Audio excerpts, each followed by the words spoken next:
Welcome everyone, मैं विवेक sir आपके लिए लाया हूं क्लास 10 का पहला लेक्चर लाइट।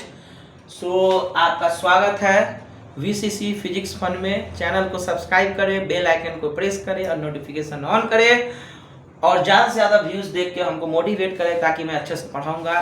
पहले लेक्चर ऑफ लाइट में मैं आपको आज बेसिक बताऊंगा। सेकेंड लेक्चर में कनकेव मिरर का इमेज डायग्राम डिस्कस करेंगे। फिर थर्ड लेक्चर में हम PYQ और NCERT के क्वेश्चन सॉल्व करेंगे। तो लाइट का मैं आपको लगभग 6 वीडियो ला रहा हूँ। रिफ्लेक्शन 3 वीडियो में with previous year questions and NCERT selected questions, और थ्योरी में आपको इमेज डायग्राम। होपफुली आपको आसानी समझ में आएगा, अच्छा लगेगा। चलिए वीडियो को आगे बढ़ाते हैं और इंट्रोड्यूस करते हैं इंट्रोडक्शन ऑफ लाइट। तो इंट्रोडक्शन ऑफ लाइट आप समझो कि क्या है। लाइट आप बचपन से पढ़ते आए हो। ये नोट्स मैं आपको डिस्क्रिप्शन में दे दूंगा, वहां से मिल जाएगा, आप इसको वहां से लिख सकते हो, कोई दिक्कत नहीं है। सारा नोट्स अवेलेबल है, बस आप यहाँ पर पढ़ो, ठीक है। और नॉलेज गेन करने की कोशिश करो कि क्वेश्चंस भी कैसे लगाते हैं। तो लगभग 2 वीडियो मैं क्वेश्चन पर ही लाऊंगा, प्रैक्टिस कैसे करना है, न्यूमेरिकल्स वगैरह, ठीक है। तो लाइट फॉर्म ऑफ एनर्जी है जो सेंसेशन ऑफ विजन प्रोवाइड करता है। मतलब क्या है कि अगर देखो आप सूर्य का प्रकाश पड़ रहा है इस ऑब्जेक्ट पर, यहाँ पर गौर से देखिए, सूर्य का प्रकाश इस ऑब्जेक्ट पर पड़ रहा है, इसका रिफ्लेक्शन इसके मस्तिष्क में, ब्रेन में गया, तो ये इस चीज को इमेजिन कर रहा है। तो किसी भी लाइट जो है पहले पड़ता है ऑब्जेक्ट पर और वहां से रिफ्लेक्ट होकर आपका आई जो है परसीव करता है, तभी आप कोई चीज को देख पाते हैं। Light enables us to see object from which it comes और from which it is reflected. पहला बात तो ये। अब 2 चीज होता है, ल्यूमिनस एंड नॉन ल्यूमिनस। तो सूर्य जैसे जो अपना लाइट खुद प्रोड्यूस करे उसको ल्यूमिनस कहते हैं। जो अपना लाइट प्रोड्यूस नहीं कर सकता, मून, उसको सूर्य की जरूरत है, उसको हम लोग नॉन ल्यूमिनस बोलते हैं। बल्ब, लैंप, कैंडल ल्यूमिनस है, खुद लाइट प्रोड्यूस करता है। और जो अपना लाइट खुद प्रोड्यूस ना करे उसको हम लोग नॉन ल्यूमिनस बोलते हैं। तो सिंपल चीज है। मेन आपका आ गया नेचर ऑफ लाइट। अब नेचर ऑफ लाइट क्या है, देखिए क्लास 10th में है, घबराने की जरूरत नहीं है। लाइट चैप्टर आपका 10 नंबर का आता है। हम लोग जम के इसमें न्यूमेरिकल करेंगे, जितना वीडियोस लगेगा, लेकिन मैं आपको एटलीस्ट 20 न्यूमेरिकल्स रिफ्लेक्शन में कराऊंगा, पूछा हुआ CBSE का, और 20 न्यूमेरिकल रिफ्रैक्शन में भी कराऊंगा। 40 न्यूमेरिकल जरूर कराऊंगा, क्योंकि बच्चे को वहां पर प्रॉब्लम ना हो। न्यूमेरिकल एप्लीकेशन आना बहुत जरूरी है। जुड़े रहिए चैनल से, आपको बहुत फायदा होने वाला है। बोर्ड में शुरू से जुड़े रहिए। नेचर ऑफ लाइट, लाइट का क्या नेचर है। लाइट इलेक्ट्रोमैग्नेटिक है। अब इलेक्ट्रोमैग्नेटिक क्या होता है, जिसको आप मीडियम का जरूरत नहीं है। आप लाइट, सूर्य का प्रकाश आ रहा है तो सूर्य का प्रकाश डायरेक्ट आपको धरती पर आ रहा है, तो वहां कोई मीडियम नहीं है, कोई एटमॉस्फेयर नहीं तो कोई मीडियम नहीं है, फिर भी आपको लाइट आ रहा है। लेकिन साउंड नहीं, साउंड को मीडियम की जरूरत होता है। अगर मीडियम ना रहे तो आपको सुनाई ही नहीं देगा, ठीक है। तो लाइट इलेक्ट्रोमैग्नेटिक वेव है जिसको मीडियम कोई जरूरत नहीं है, वो स्ट्रेट लाइन में आता है। लाइट कभी आप एक देखो होगा कि जैसे एक मोमबत्ती ऐसे आपका जल रहा है और इसका लौ आपका जा रहा है, और आप एक पाइप ऐसे रखे हो सीधा, यहाँ पर खड़े हो और इसको देख रहे हो, तो पाइप सीधा है तो इसका लाइट आएगा, लेकिन पाइप थोड़ा सा टेढ़ा है तो लाइट ऐसे टेढ़ा मेरा नहीं आ सकता, ठीक है ना। तो लाइट हमेशा स्ट्रेट पाथ फॉलो करता है, वो सीधा जाता है, लाइट कभी टेढ़ा नहीं आ सकता। अब आता है क्वांटम थ्योरी ऑफ लाइट। तो लाइट डुअल नेचर का है। आगे पढ़ोगे सीनियर क्लास में कि लाइट कभी कभी पार्टिकल नेचर की तरह बिहेव करता है, कभी वेव की तरह करता है, ठीक है। तो वेव का आपका इंटरफेरेंस हो गया, डिफ्रैक्शन हो गया, पोलराइजेशन हो गया, ये सब टॉपिक है जो आगे पढ़ोगे सीनियर क्लास में 12 में।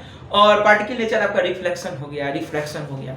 तो लाइट क्योंकि दोनों नेचर फॉलो करता है, इसीलिए हम लोग इसको डुअल नेचर क्वांटम थ्योरी बोलते हैं। लाइट जो है शैडो कास्ट करता है। आप शैडो के बारे में पढ़ो, आप लाइट के यहाँ पर हम खड़े, देखो मेरा शैडो यहाँ पर बोर्ड पर ऐसे हाथ शैडो बन रहा है ना। तो लाइट तो है शैडो कास्ट करता है। स्पीड ऑफ लाइट हम लोग 3 × 10⁸ मीटर पर सेकेंड लेते हैं, इसको हम लोग C से भी डिनोट करते हैं, 3 × 10⁸ मीटर पर सेकेंड, ठीक है। इसमें कोई ज्यादा नहीं है, ठीक है। अब पार्टिकल नेचर मैंने बताया था, रिफ्लेक्शन रिफ्रैक्शन है, वेव नेचर डिफ्रैक्शन है, इसलिए लाइट को हम लोग क्वांटम थ्योरी कहते हैं। लाइट जो विजुअल लाइट जिसे हम लोग देखते हैं उसका रेंज कितना है, 4 × 10⁷ से 8 × 10⁷, 4 × 10⁷ to 8 × 10⁻⁻⁷। ये आपका इसका विजुअल रेंज है लाइट का। तो ये थोड़ा सा इंट्रोडक्शन लाइट का क्या है, हल्का सा आपको पढ़ना है। अब मेन चीज है मिरर। तो मिरर आप पढ़ते ही आए हो, ऐसा बात नहीं मिरर पढ़े नहीं हो। आज हम लोग पहला लेक्चर था, इंट्रोडक्शन कर रहे हैं। मिरर क्या हो सकता है? आप देखो जहां भी बहुत सारा पॉलिश्ड सरफेस है तो देखो चमकेगा थोड़ा सा, तो आपको वहां से रिफ्लेक्शन होगा और आपको कुछ दिखाई देगा। तो एक हाईली पॉलिश सरफेस जो बहुत सारे लाइट को रिफ्लेक्ट कर दे उसको मिरर बोलते हैं। अब आपका 3 प्रकार का मिरर है जो आप आईना यूज करते हो तैयार होने के लिए। ये हो गया प्लेन मिरर, ये आपका स्फेरिकल मिरर्स होता है। अब कौन कॉनकेव है कॉन्वेक्स है ये आगे भी हम लोग पढ़ेंगे, ठीक है, ये हमको आगे भी पढ़ना है, इसलिए इसमें घबराना नहीं है। तो ये आपका कॉनकेव मिरर जो अंदर की तरफ रिफ्लेक्टिंग पार्ट हो, और ये आपका कॉन्वेक्स जो बाहर की तरफ, जो अंदर की तरफ हो। अंदर चम्मच ऐसे ले लो, एक चम्मच ले लो, तो ये जो अंदर वाला भाग होगा ये कॉनकेव है, बाहर वाला भाग क्या होगा, कॉन्वेक्स होगा। तो ये कॉनकेव मिरर हुआ। देखो ये अंदर है रिफ्लेक्टिंग भाग तो बाहर पेंट कर दिए, और जब बाहर रिफ्लेक्टिंग पार्ट है तो कॉन्वेक्स हो गया, ठीक है। एक कंफ्यूजन आपको बताते हैं, देखो कॉनकेव कॉन्वेक्स मिरर थोड़ा आपको बताते हैं, कंफ्यूजन नहीं होना चाहिए। मैंने ऐसे बनाया, ठीक है, ये देखो 2 मिरर बना है। अब देखो अंदर वाला पार्ट, ये अंदर वाला पार्ट, अंदर वाला पार्ट मेरा रिफ्लेक्टिंग है, बाहर वाला नहीं है ना भाई, बाहर वाला पेंट कर दी, ये अंदर वाला रिफ्लेक्टिंग, ठीक है। इसमें भी अगर हम अंदर वाला पार्ट रिफ्लेक्टिंग रखे, देखो गौर से, बाहर पेंट कर दे, तो ऐसा नहीं कि कॉनकेव मिरर हमेशा लेफ्ट साइड वाला होता है, ऐसा साइड वाइड नहीं होता इसका कि लेफ्ट साइड में होगा, ये कोई जरूरी नहीं है, ठीक है। और ये राइट साइड में नहीं, अगर रिफ्लेक्टिंग सरफेस अंदर वाला है, अंदर वाला, ये अंदर वाला, यहां भी देखो अंदर वाला है, इनसाइड है तो वो कॉनकेव है। ये आपका ये भी कॉनकेव है और ये भी कॉनकेव है, दोनों है, अंदर है रिफ्लेक्टिंग सरफेस। लेकिन अगर रिफ्लेक्टिंग सरफेस बाहर हो जाए, ठीक है, जैसे मान लो कि इसको अब हम ऐसे पेंट कर देते हैं, दोनों कैसे रखते हैं हम लोग, ठीक है। अब देखो मेरा जो है ये अंदर पेंट कर दिया, रिफ्लेक्टिंग सरफेस बाहर हो गया, ये हम लोग अंदर पेंट कर दिए और रिफ्लेक्टिंग सरफेस बाहर हो गया, बाहर हो गया आउटसाइड, यहाँ भी आउटसाइड हो गया, यहाँ भी आउटसाइड, दोनों कन्वेक्स हो गया, ये भी कन्वेक्स, ये भी कन्वेक्स। तो ऐसे पकड़ना, ये नहीं कि हमेशा ये वाला कनकेव होगा ये वाला कन्वेक्स, ये नहीं होता है।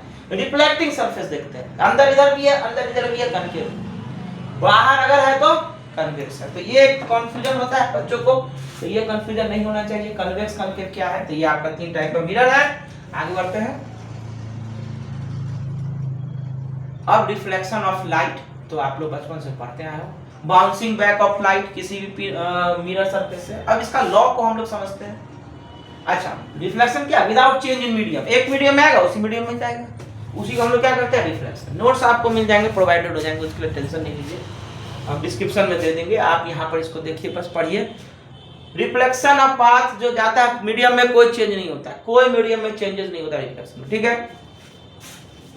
अब आप यहाँ पर गौर से देखिए लॉ ऑफ रिफ्लेक्शन। तो लॉ ऑफ रिफ्लेक्शन में ये आपका मिरर है, ठीक है। ज्यादा लंबा वीडियो नहीं रहेगा, थोड़ा थोड़ा शॉर्ट वीडियो डालूंगा मैं लेक्चर का, लाइट का 6 वीडियो बन जाए, 7 वीडियो बन जाए, कोई दिक्कत नहीं है। हमको क्लियरली पढ़ना है और अच्छे से पढ़ना है, ठीक है। ये आपका मिरर है, आपने एक लाइट इंसिडेंट कराया, अब बीच में आप क्या बनाओगे, देखो यहाँ पर इंसिडेंट कराए, तो इंसिडेंट कराने के बाद आप 90 डिग्री यहाँ पर बनाओगे, इस एंगल पर क्या बनाओगे, 90 डिग्री। ये जो 90 डिग्री आप बना देते हो, तो फिर यहाँ से ये 90 डिग्री है, तो अब यहाँ से फिर रिफ्लेक्शन जाता है, इसको हम लोग बोलते हैं नॉर्मल, ये होता है इंसिडेंट, ये होता है रिफ्लेक्टेड, बाहर गया। ये जो O हुआ, ये हुआ पॉइंट ऑफ इंसिडेंट, देखोगे ये I और ये R, तो एंगल I R के बराबर सबको पता है। लेकिन दूसरा वाला देखो, at point of incidence, incident के पॉइंट पर, इंसिडेंट रे, रिफ्लेक्टेड रे और नॉर्मल, देखो इंसिडेंट रे है, रिफ्लेक्टेड रे और नॉर्मल है, तीनों के तीनों पॉइंट ऑफ इंसिडेंट पर एक ही प्लेन, अगर ये बोर्ड मेरा 2D प्लेन है तो एक ही प्लेन में, आउट ऑफ द पेपर नहीं जा रहा है, इनटू द पेपर, एक ही प्लेन में लाई कर रहा है, सेम प्लेन, ठीक है ना। तो incident ray, reflected ray, normal at point of incident, incident ray, reflected ray और normal at point of incident, ये हो गया पॉइंट ऑफ इंसिडेंट, एक ही प्लेन में लाई कर रहा है, सेम प्लेन में। तो इसको रटने वाला बात नहीं है, समझने वाला बात है, ठीक है। अब देखिए एक इसमें से बात है कि we know that object kept in a room can be seen from all parts of room। कोई ऑब्जेक्ट को हम रूम में रख दिए, जैसे वहां पर मेरा ये रखा हुआ कुछ भी किताब रखा है, किताब को वहां से भी देख सकते हैं, किताब को वहां से भी देख सकते हैं, किताब को यहाँ से भी देख सकते हैं। क्यों देख सकते हैं? क्योंकि यूजुअली रफ सरफेस जो होता है वो सारे डायरेक्शन में लाइट को रिफ्लेक्ट करता है। तो जब सारे डायरेक्शन में लाइट को रिफ्लेक्ट करेगा तो हम कहीं से भी देख सकते हैं, क्योंकि हम तो रिफ्लेक्शन ही देखते हैं ना, ऑब्जेक्ट से स्ट्राइक होकर मेरे आंख पर जो रिफ्लेक्शन आया वही देखते हैं। तो चूंकि वो सारे डायरेक्शन में लाइट को रिफ्लेक्ट करता है तो हम उसको आराम से किसी भी कोने में से देख सकते हैं, ठीक है। ये थोड़ा सा हेडिंग था। और लॉ ऑफ रिफ्लेक्शन जो है सब मिरर के लिए होता है, कनकेव मिरर के लिए भी वही है, आई बराबर r same plane, convex mirror के लिए भी वही है, प्लेन मिरर के लिए वही है, कोई ऐसा नहीं है। डिफ्यूज रिफ्लेक्शन में भी होता है, ठीक है। अब एक और लॉजिक आपको याद रखना है, देखिए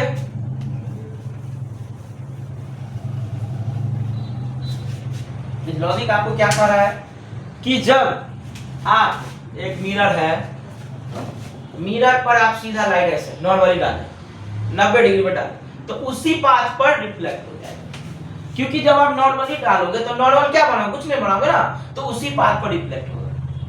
तो एंगल ऑफ इंसिडेंस अगर zero, angle of incidence zero है तो एंगल आर क्या आएगा, जीरो आएगा। जब लाइट क्या आ रहा है, light falling eight 90 degree, 90 degree light गिर रहा है तो एंगल ऑफ इंसिडेंस जीरो, तो एंगल ऑफ रिफ्लेक्शन भी जीरो, सेम पाथ में वापस हो जाता है। आ रहा है इधर, उसी पाथ से वापस हो जाएगा, ठीक है। अब सिल्वर आपका मोस्ट रिफ्लेक्टिव मेटल है, ये तो सिंपल सा सब जानता है। सिल्वर का कोटिंग हम लोग करते हैं, ये आपको बैक साइड ऑफ मिरर में, देखो एक मिरर होगा ना, बैक साइड में पीछे काला सिल्वर किया जाता है, क्योंकि ग्लास प्रिवेंट करता है एयर सिल्वर से इंटरेक्ट ना करे। देखो यहाँ पर सिल्वर कोटिंग किया हुआ है, क्योंकि ब्लैक साइड रहता है पीछे में, कि एयर से कांटेक्ट में ना है, इसलिए सिल्वर कोटिंग किया जाता है कि अच्छा सा आपका रिफ्लेक्शन हो, ठीक है। यहाँ पर देखो सिल्वर कोटिंग करके ब्लैक किया हुआ है, ये मिरर है, ठीक है।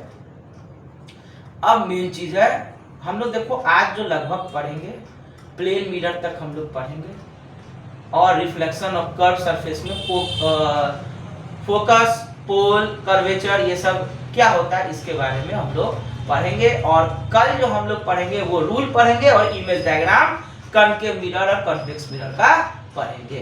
तो 2 दिन में थ्योरी पढ़ने के बाद फिर हम लोग न्यूमेरिकल को अच्छे से करेंगे, ठीक है। आइए अब देखिए इमेज के बारे में, वर्चुअल इमेज और रियल इमेज आपका क्या होता है। सपोज करो ये मैं मिरर बना रहा हूं, ठीक है, तो ये आपका मैं कनकेव मिरर बना रहा हूं, ठीक है। ये आपका पोल है, अब जानते हो तो कोई दिक्कत ही नहीं, कर्वेचर है आपका, फोकस, तो पैरेलल गया तो फोकस होके आया, ये नियम देखो। फिर आपका पैरेलल गया तो फोकस होके गया, ठीक। उसी तरह आप एक ऑब्जेक्ट को यहाँ रख देते हो, ठीक है। अब अगर इसके हिसाब से बनाते हो तो देखो ये कैसे बनेगा, इसको और बना के हम दिखाते हैं। ये आप पोल ले लो, कर्वेचर ले लो, ये आप फोकस ले लो, ऑब्जेक्ट को यहाँ, ठीक है। अब नियम लगाए तो पैरेलल गया तो फोकस हो गया, कर्वेचर से गया तो उसी रास्ते वापस आ गया। तो ये दोनों रे जो है एक्चुअल में कट हुआ, ये गया आया, एक्चुअल मीट हुआ, ये गया आया, ये दोनों रे यहाँ पर एक्चुअल मीट हुआ, तो आपका इमेज बन गया इसे उल्टा करके। तो जब एक्चुअल मीटिंग ऑफ रेज होता है उसको रियल इमेज कहते हैं। जिस चीज को हम स्क्रीन पर ऑब्टेन कर सके, हमारे स्क्रीन पर आ जाए, पर्दे पर वो आ जाए, उसको रियल इमेज कहते हैं। और जो ना आए उसको वर्चुअल। जैसे कि आप प्लेन मिरर बनाते हैं, ऑब्जेक्ट यहाँ रखे हैं, हम नियम पढ़े हैं, यहाँ सीधा गया वापस आ जाएगा, यहाँ गया रिफ्लेक्ट होके आ जाएगा। तो आप इसको थोड़ा सा पीछे लाओ और थोड़ा सा इसको पीछे लाओ तो देखोगे ऑब्जेक्ट यहाँ पर आपका, इमेज आपका यहाँ पर बना। तो ये हो गया वर्चुअल। इसको हम डॉटेड लाइन से एज्यूम किए, मान के चले, अपीयर किए कि पीछे जाके कहीं मिलेगा, पीछे जाके कहीं पर मिल रहा है, एज्यूम की, इसको वर्चुअल इमेज बोलते हैं। तो जो स्क्रीन पर ना ऑब्टेंड, ठीक है, तो ये स्क्रीन पर ऑब्टेंड नहीं होता, ये हमेशा ये इरेक्ट है, खड़ा है, तो ये भी इरेक्ट है, स्टैंडिंग पोजीशन में है। और देखना रियल इमेज, देखो ये स्टैंडिंग पोजीशन में था, तो आया क्या, इन्वर्टेड, उल्टा हो गया। ये अगर सीधा खड़ा है, ये हो गया इन्वर्टेड, ठीक है। तो इसमें देखो ये सीधा खड़ा था, तो इमेज कैसा बन गया, इन्वर्टेड बन गया, तो रियल इमेज इन्वर्टेड बन जाता है। अब वर्चुअल इमेज ये खड़ा था इरेक्ट, तो ये भी आपका ऐसे ही खड़ा रहेगा इरेक्ट, ठीक है। तो image form on cinema screen, real image है। Image form by plane mirror, convex mirror, ये आपका क्या होता है, वर्चुअल होता है, ठीक है। तो वर्चुअल रियल में समझ में आ गया, जो स्क्रीन पर ऑब्टेंट हो, जो एक्चुअली आप दो रे के कॉम्बिनेशन से बने, वो रियल हो गया। जो नहीं बने, जो अपीयर हो कि उसको पीछे ला करके रेज मिलाना पड़ रहा है, जो स्क्रीन पर ऑब्टेंट ना हो, उसको वर्चुअल इमेज बोलते हैं, ठीक है। ये प्लेन मिरर का भी मैंने समझाया। इंसिडेंट रह गया, देखो 90 डिग्री पर पड़ रहा है, देखो यहाँ 90 डिग्री पर पड़ रहा है, उसी रास्ते वापस आ गया।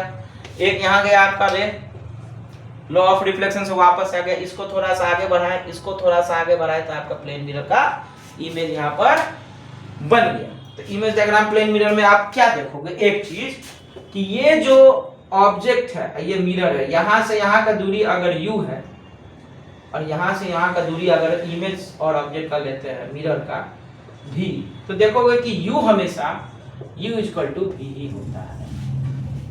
मतलब ऑब्जेक्ट का जो आप आईना में जितना दूरी आईना से खड़ा रहते हो, इमेज भी आपका आईना से उतना ही दूर पर आता है। तो ये आईना है, ये मिरर है, आप इस मिरर से इतना दूरी पर मान लो 5 सेंटीमीटर पर खड़े हो, तो आपका इमेज भी इधर 5 सेंटीमीटर पर ही बनेगा। आया बात समझ में? और हमेशा सेम साइज का बनता है, ठीक है। लैटरली इन्वर्टेड, राइट का लेफ्ट, लेफ्ट का राइट बनता है। तो मिरर में आप देख सकते हो, तो ये आपका कुछ प्रॉपर्टी है, वही जो मैं बताया हूँ, ठीक है। वर्चुअल बनेगा और इरेक्ट बनेगा। एम्बुलेंस में ऐसे लिखा रहता है ना, उल्टा करके रिवर्स डायरेक्शन में, तो वहां प्लेन मिरर लेके लिख सकते हो। कर्व सरफेस के बारे में थोड़ा सा पढ़ेंगे और वीडियो को एंड करेंगे, हल्का सा जानेंगे हम लोग।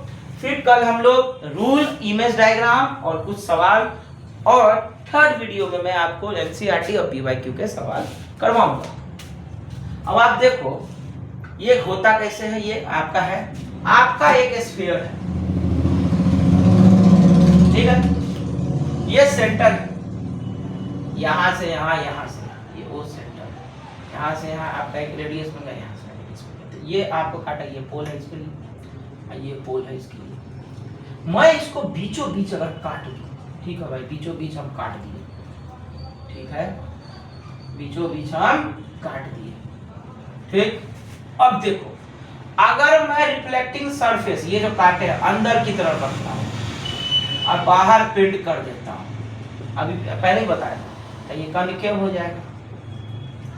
और रिफ्लेक्टिंग सरफेस मैं बाहर की तरफ रखता हूं और अंदर पेंट कर देता हूं, तो ये कॉन्वेक्स हो जाएगा। अंदर पेंट कर दिया, बाहर की तरफ रिफ्लेक्टिंग सरफेस, या अंदर रखा, यहां रखा, क्या रिफ्लेक्टिंग सरफेस अंदर, बाहर पेंट किया, कॉन्केव हो गया।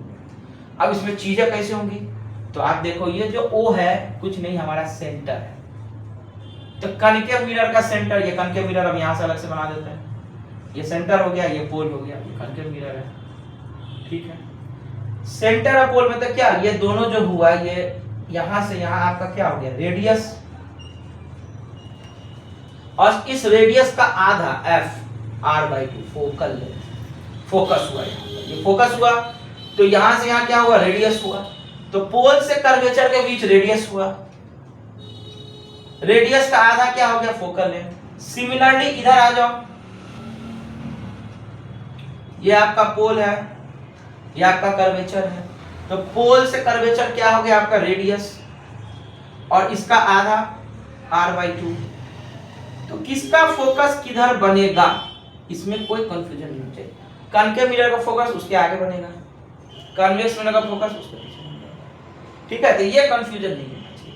तो पोल क्या हो गया, सेंटर, मिरर का सेंटर, ये सेंटर और कर्वेचर हो गया, जो मिड पॉइंट है ये आपका पोल हो गया। यहाँ पर पोल और कर्वेचर के बीच का, पोल और कर्वेचर के बीच का दूरी रेडियस हो गया, ठीक है। फोकस जो है, फोकस और पोल के बीच का दूरी फोकल लेंथ हो गया, पोल और फोकस के बीच का दूरी क्या होगा, फोकल लेंथ। तो देखो पोल और कर्वेचर का दूरी रेडियस हो गया, ठीक है। पोल और फोकस के बीच का दूरी क्या हो जाएगा, फोकल लेंथ। तो इस तरह से आप बना सकते हैं और ये कुछ आपका टर्म्स है, ठीक। पोल फोकस क्या होता है, common terms. Principal axis, principal axis क्या है, जो ऐसा लाइन जो पोल से लेके कर्वेचर को ज्वाइन करे। देखो ये लाइन पोल से कर्वेचर को ज्वाइन कर रहा है, प्रिंसिपल एक्सिस हो गया। ये जो मिरर का एपर्चर हो गया, ये जो पूरा आप देखते हो पट्टी बाहर वाला, ये पूरा क्या हो गया, एपर्चर हो गया। सेंटर ऑफ कर्वेचर, स्फीयर का जो सेंटर है जिससे मिरर बना, देखो यह स्फीयर है, इस स्फीयर के सेंटर से ही ना बना है, तो क्या लिखता है, centre of hollow glass sphere. इस ग्लास स्फीयर का जो सेंटर है अब वो मिरर का सेंटर, ठीक है, of which the mirror was part. तो यह जो आप मिरर काट करके बनाए हैं वह सेंटर स्फीयर का सेंटर था, लेकिन अब वो किसका हो गया सेंटर, मिरर का सेंटर। वही बात लिख रहा है। रेडियस ऑफ कर्वेचर, पोल और कर्वेचर के बीच की दूरी हो गया radius of curvature. Focal length, pole और फोकस के बीच का दूरी हो गया फोकल लेंथ। तो ये टर्म से बड़ा आसान है, तो ये आप आराम से पढ़ सकते हो। रिलेशन आपका फोकल लेंथ रेडियस में r/2 का होता है। अब हम लोग कल रूल्स पढ़ेंगे और उसके बाद इमेज डायग्राम पढ़ेंगे। होपफुली पहला लेक्चर आपका क्लास 10th का मैंने रिफ्लेक्शन में बताने की कोशिश की है। आप वीडियो को लाइक कीजिए, सब्सक्राइब कीजिए और मोटिवेट कीजिए ताकि मैं आगे वीडियो बनाते रहूं। Thank you very much, thank you.